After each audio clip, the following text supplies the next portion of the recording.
I work at a company called BlackRock. We are the world's largest asset manager. We manage $4.3 trillion in assets. We have 11,000 employees based in 30 countries. And as Christine said, in April of 2013, I started a meditation program there that we call BlackRock, the BlackRock Meditation Program. And what I thought I would do today is tell you a little bit how the program works and how it got started and some of the lessons that I've learned. Because it's my understanding that there are people in the audience that are interested in doing something similar, either in the organizations for which they work or in consultation with organizations. Okay, so what is the program? Or maybe, how did it start? I was introduced to meditation in December of 2011 when I went to a yoga ashram for 5 days.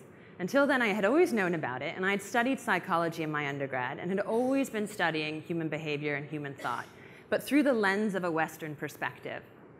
And when I went to this ashram and was introduced to meditation, this was my first real experience of Eastern thought and Eastern psychology, and it blew me away. It changed my life. It changed the trajectory of my life and the things that would come to be meaningful to me.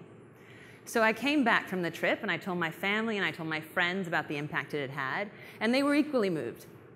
And it really ignited in me a curiosity to learn more.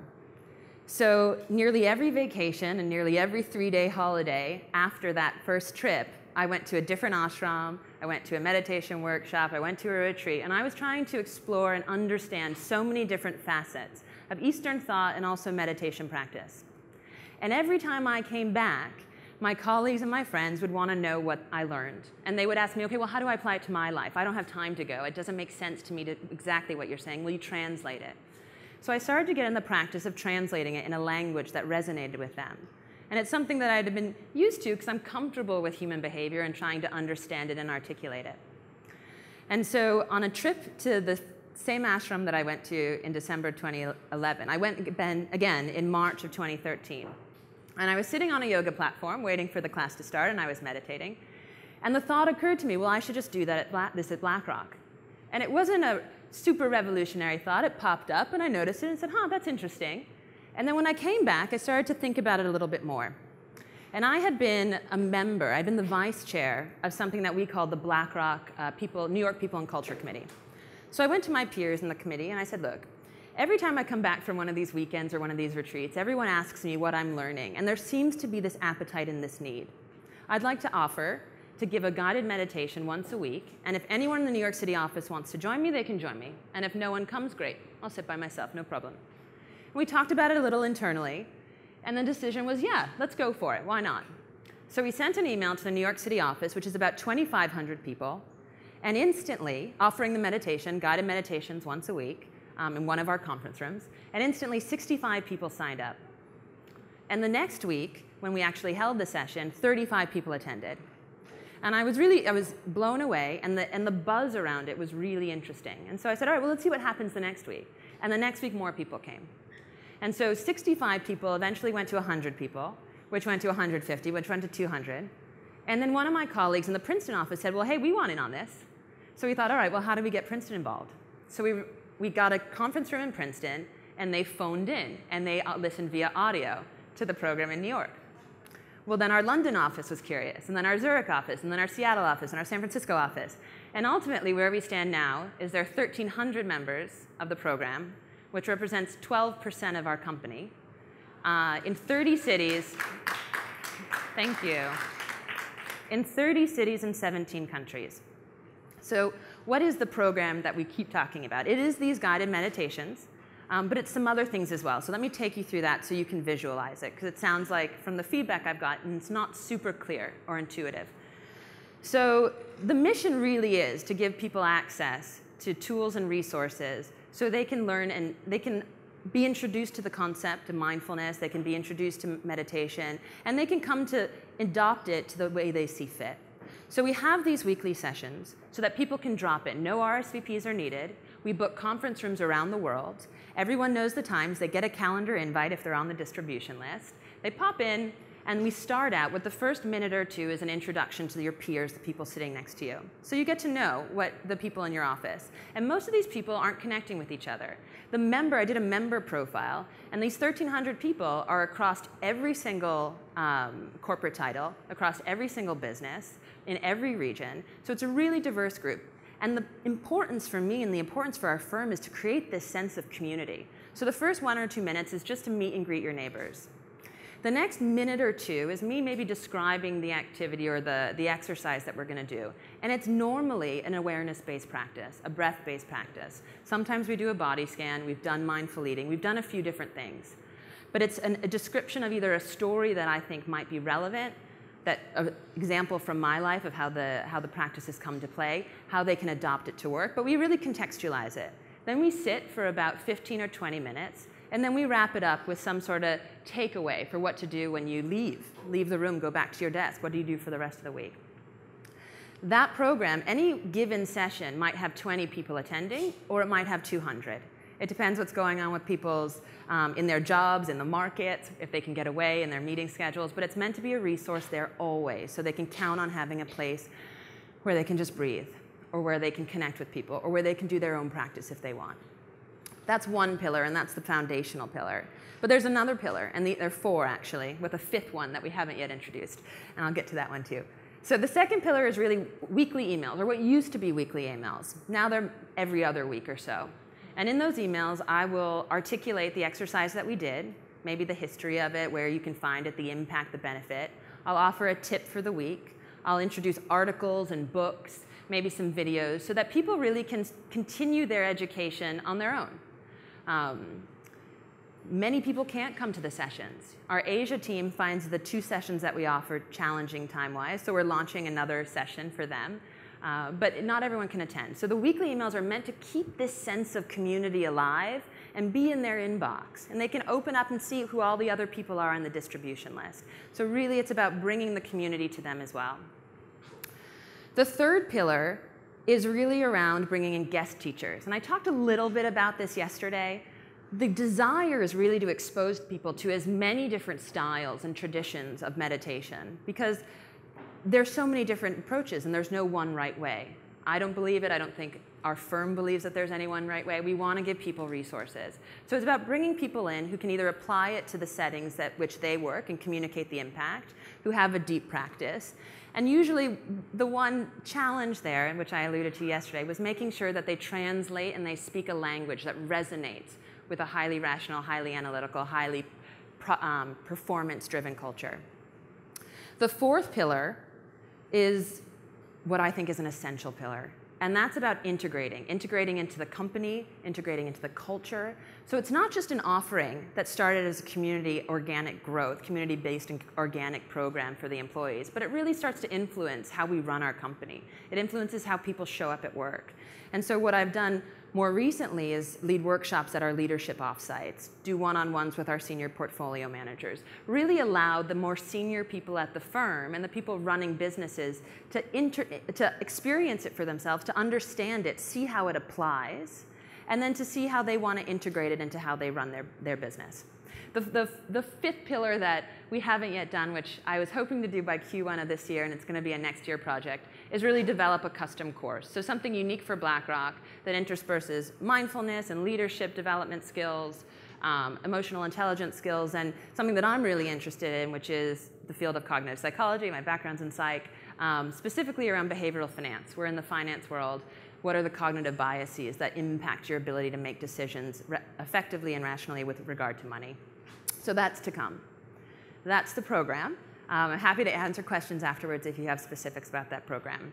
But what Soren really wanted me to talk to you about was not the program, but the lessons learned.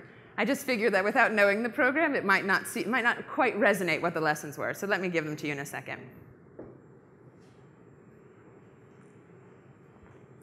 This hot water is slightly brown, which is a little disconcerting. But I'm drinking it anyway. OK, so the lessons learned. I'm going to share 5 of them. And hopefully they will resonate. That's my goal. The first lesson that I've learned is that organizations support that which supports the organization. Or companies support that which supports the company. So what does that mean? I get asked a lot, how is meditation and mindfulness relevant in finance or relevant in my business? How did you make the connection? And the answer is simple. It's so simple we sometimes forget it. I thought about what's important to this company. What are the missions of the company that I work for? What are the needs? What are the values? How do I define the relevance of this program in that subset? And so one of the things that's deeply important at BlackRock is innovation, is pushing the edge. And so my personal belief, and these are my beliefs, my belief is that when people operate from a place of authenticity, when they operate from a place where their whole humanity can show up, they are unstoppable. When they are internally aligned, head, heart, mind, body, soul, they have unlimited energy, they have unlimited creativity, they have unlimited productivity, they collaborate more, especially if they're in an environment where they can be externally supported. I think my hypothesis is that there's an inhibitor to creating conditions of authenticity at work, and one of those inhibitors is stress.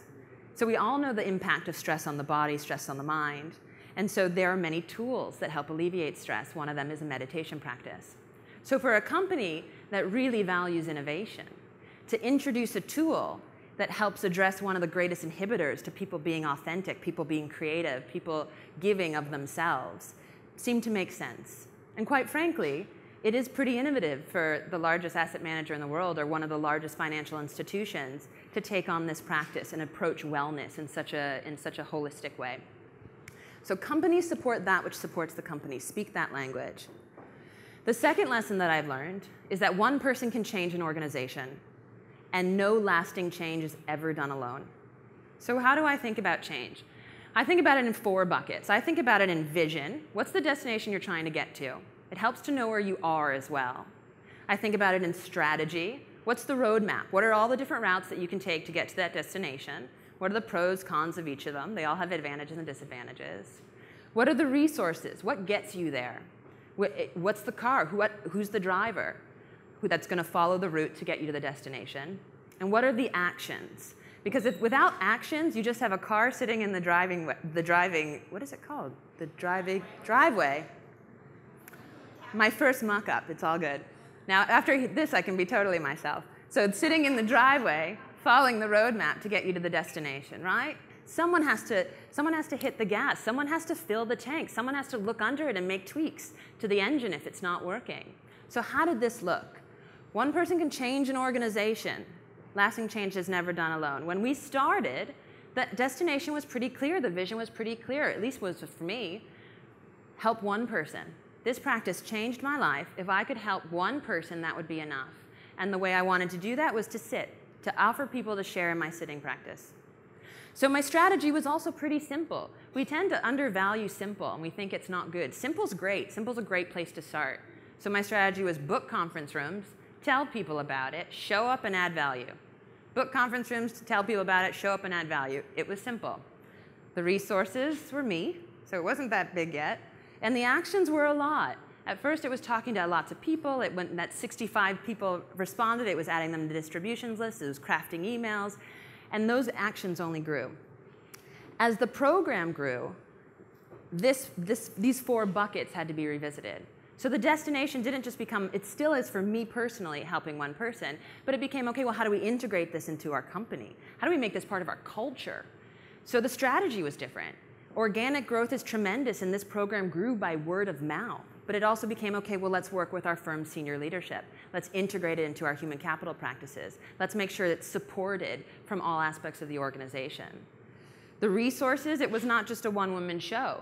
There are now 40 people around the world who thankfully helped me in developing and establishing this program. They add people to distribution lists in the local areas. They book the conference rooms. They are the community, and it's a community of volunteers. And then the actions grew tremendously. I mean, for context, it's important to recognize how much work goes into something like this.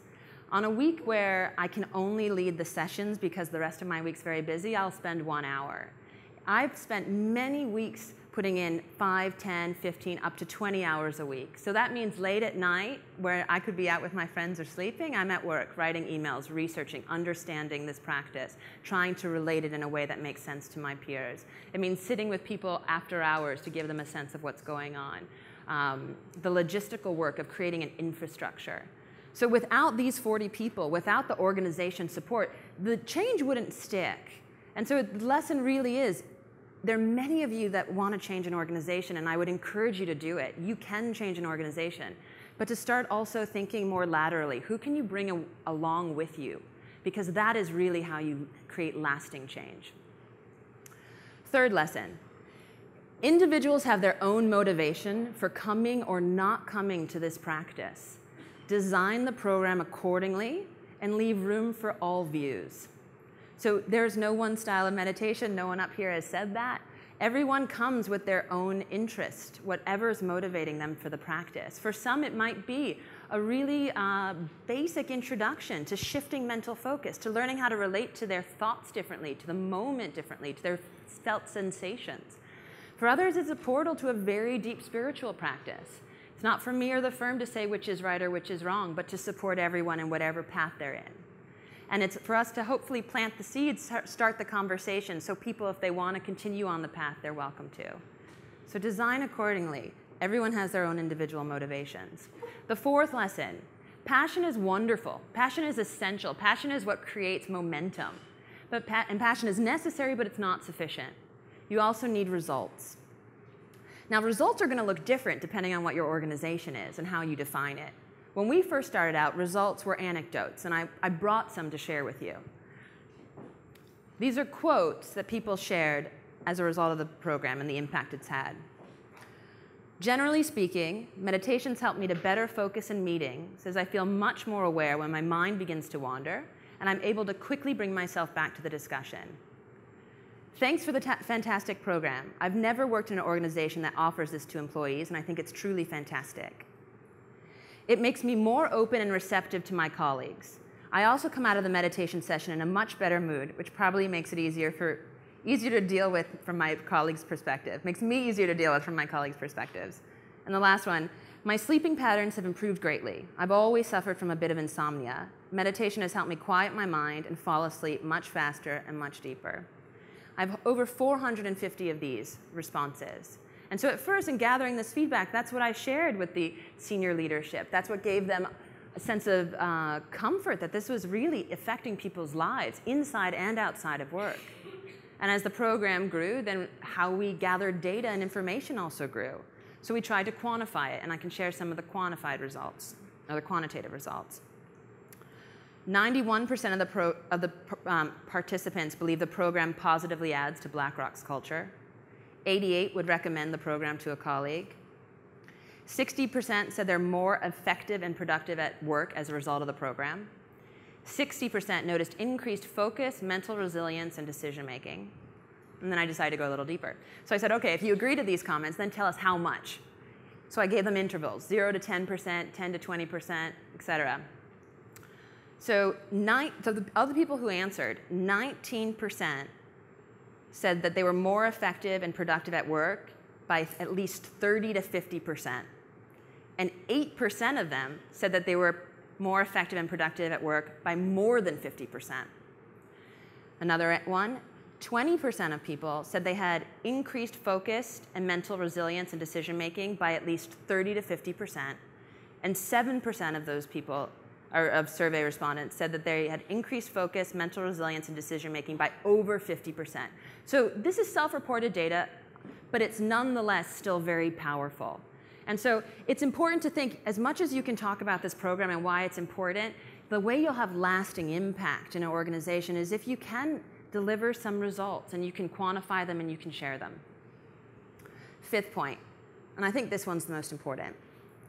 Know why you're doing this. Why is it important to you?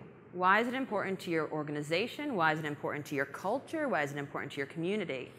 Know the why, and the how will come. For me, the why was this was my karma yoga. This was my way of giving back. I have a full-time job, and it is very full. And it was always worth it to me to put in those 5, 10, 15, 20 hours because this was my service. And so that kept me at the office late at night when there were other things to do, or on the weekends, or spending every one of my vacations and long weekends trying to educate myself. Having a strong why can navigate when the how isn't so clear. So again, organizations support that which supports the organization. One person can change an organization, but lasting change never happens alone. Individuals have their own motivation for coming and not coming to this practice. Design accordingly and leave room for all the views. Passion is essential, it's beautiful, it's necessary. It is not sufficient. You need results. And know your why. Get really clear on your why, and the how will come. Thank you very much.